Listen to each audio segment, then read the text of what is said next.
In order to understand Genesis 6:4 correctly, we have to basically just read it the way it's written. And what you'll notice is that in different versions of the Bible, different translations, etc., there's going to be different wording and different punctuations, which are going to change the meanings of this verse completely in some cases. So what I'm going to do is I'm going to read from the King James Bible. Okay, and what it reads is there were giants in the earth in those days, semicolon. And I'll come back to this semicolon. And then it says, also after that, when the sons of God came in unto the daughters of men, and they bore children to them, the same became mighty men, which were of whole men of renown.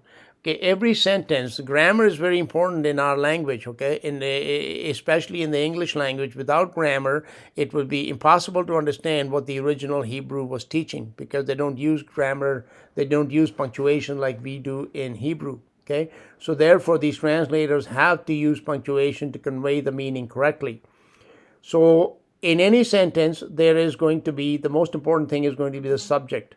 The subject of the sentence, as to what is the subject about which that relates to this sentence, what information is being conveyed in it. In this sentence, the subject is not the giants or the sons of God, daughters of men, etc. The subject in this is those days. Okay, it's a reference to the time period. Which time period? Those days. What are those days? Those are the days of Noah. So what it is going to give us some information regarding those days and regarding the inhabitants, the creatures, the beings that were present on the earth in those days, and secondly about some activities that they were engaged in. But the subject itself is those days. Okay, and when we keep that in mind, the meaning will become clear, but it'll also be substantially different than the meaning that is generally, taught, such as, for example, by that guy whose video clip I played for you. It says there were giants in the earth in those days, semicolon. What a semicolon does is it divides a sentence into different clauses. If there is a clause is like a short sentence within a sentence, okay? And there's a reason for these divisions. Like in this here, where it says there's a semicolon can be replaced by a period. A semicolon indicates what's called an independent clause. An independent clause is something that can be a sentence all on its own. So if we were to take this independent clause in Genesis 6:4, there were giants in the earth in those days, and instead of a semicolon, if we put a period there, this would be a sentence all on its own, which would mean that all the information that we are being given about the giants is that they were in the earth in those days and nothing more. And then begins a second clause. Okay, a second major clause begins after that semicolon, which is giving us a time frame.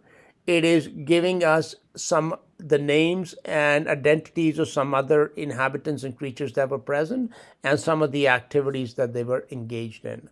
So the time frame works like this. First, it tells us there were giants in this earth, and then it tells us, and also after that. That phrase, also after that, means that this activity now, it was still happening in the time of Noah, but it followed the subject, the information about the giants. The giants were there, but sometime after that, a period of time passed after these giants had already been observed in the earth, and then somebody else came in. What came in were the sons of God. Now, I do want to point out that, people that twist this Genesis 6:4 scripture, they have to change the wording and they have to change the punctuation to convey the meaning that they want to convey, which is not found in the King James Bible. Because the King James uses a semicolon after that clause, there were giants in the earth in those days, it basically divides the sentence into two independent clauses.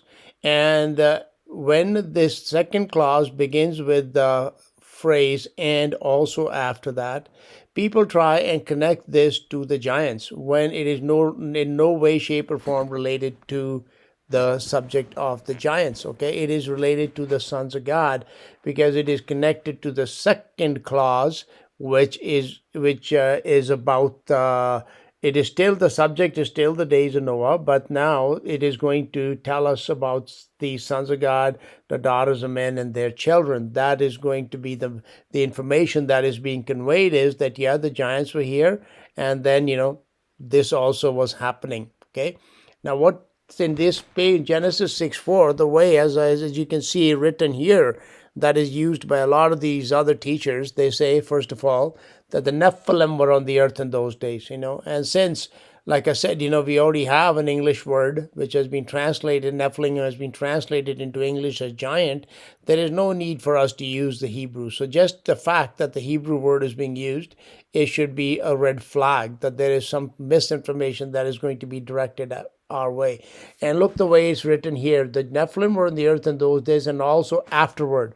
So what they're trying to tell us is that, that the giants were in the earth and they were also afterward, meaning after the flood. However, since the subject is only the days of Noah and not what is going to happen after the flood. Yes, we understand there were giants after the flood.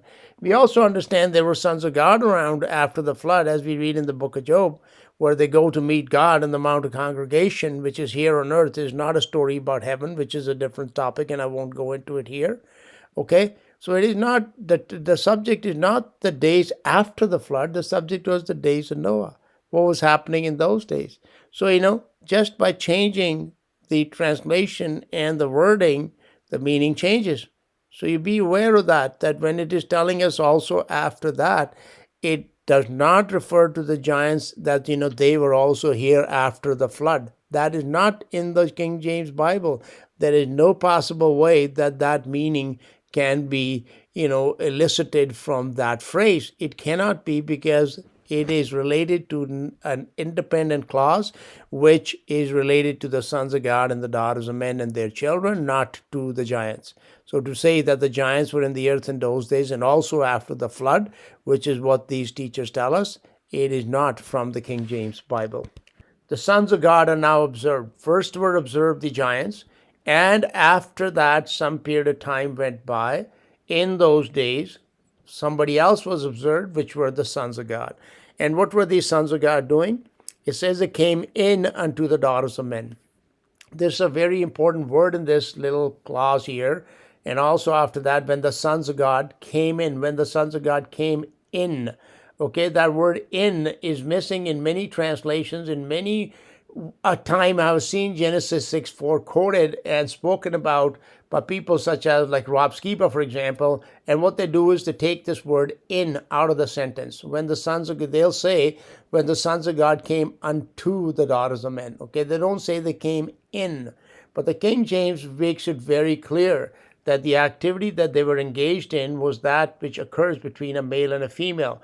A male has male organs, a female has female organs, and they can unite, using in that, have a relationship, physical relationship.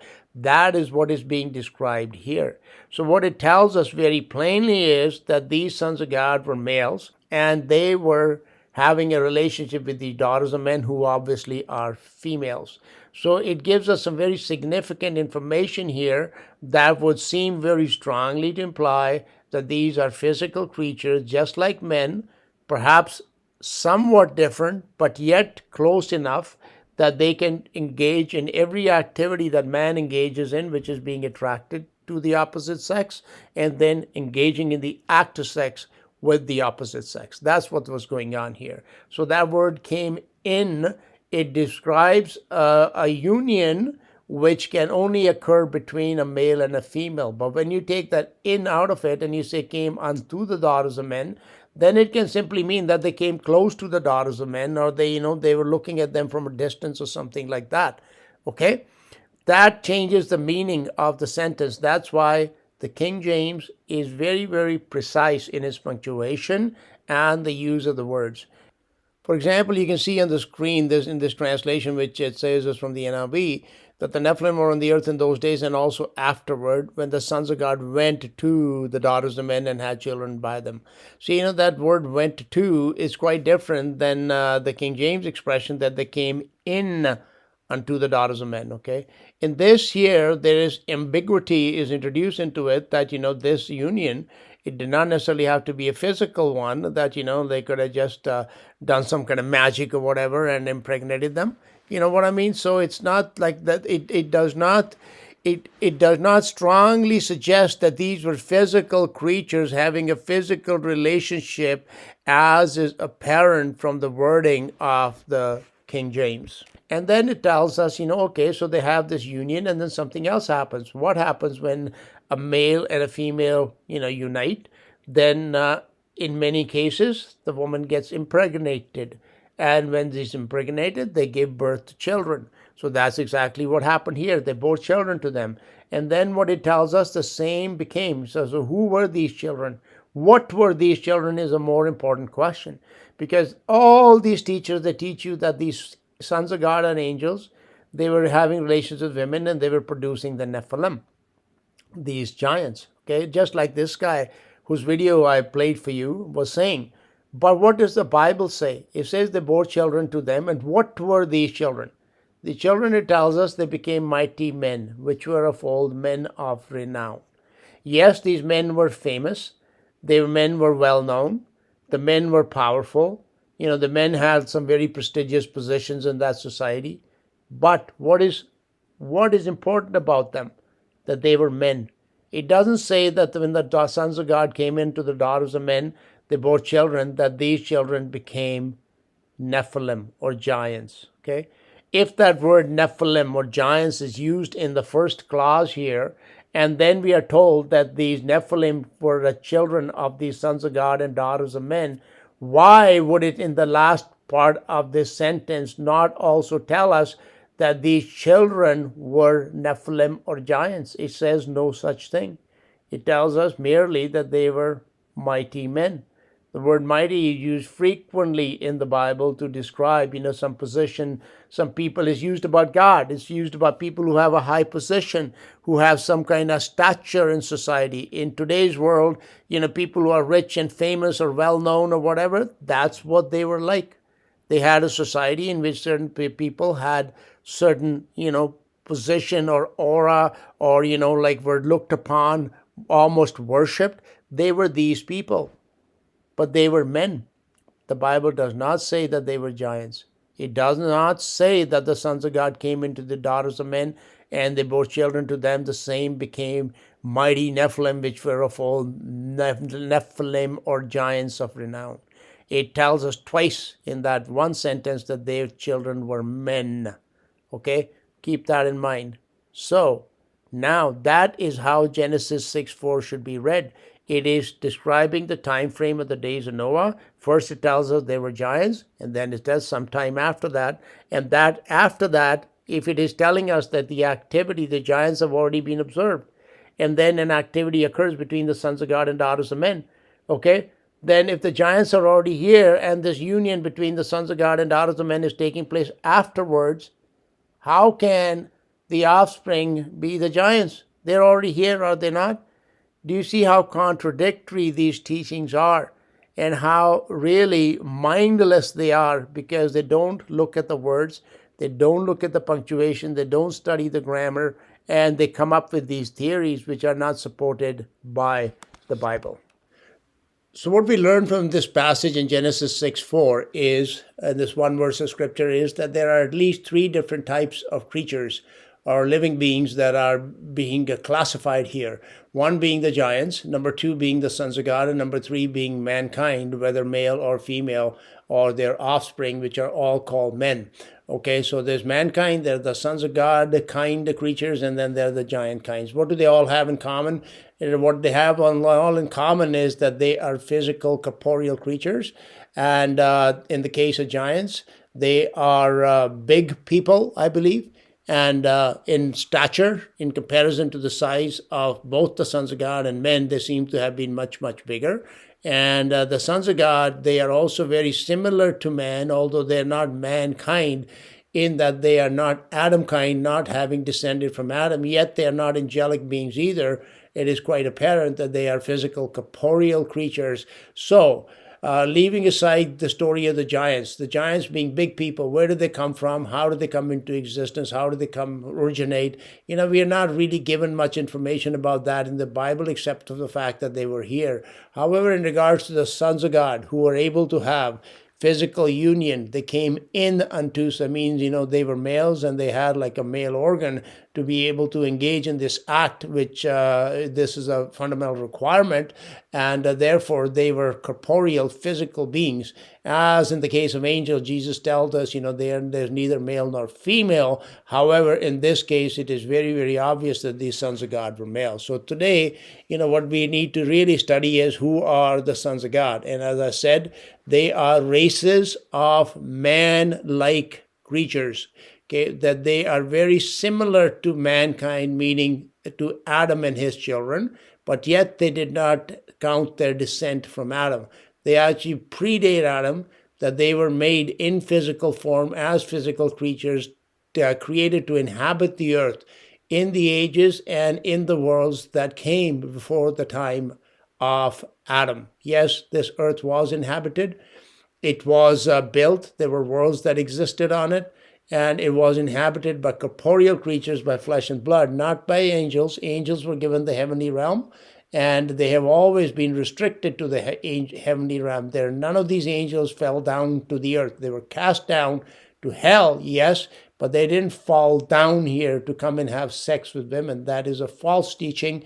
And the angels, as a matter of fact, even the ones that sinned against God, their sin was that they wanted to take the place of God, to replace God, to sit on his throne, not to come down and fornicate with women. Okay, so I'm going to give you a little bit of information on the identity of the sons of God, and then I'm going to end this video here. But, I'm going to put in the link a whole playlist of like dozens and dozens of videos that talks about this very topic, about who were the Nephilim, who were the giants, what were the ages before Adam, about the gap theory, the gap that exists between the Genesis chapter 1 verse 1 and Genesis chapter 1 verse 2, which is not a theory, it is a fact as proven from Scripture. So all that information is in this playlist for anybody that chooses to take the time to study it. They will be greatly blessed by it, I'm sure.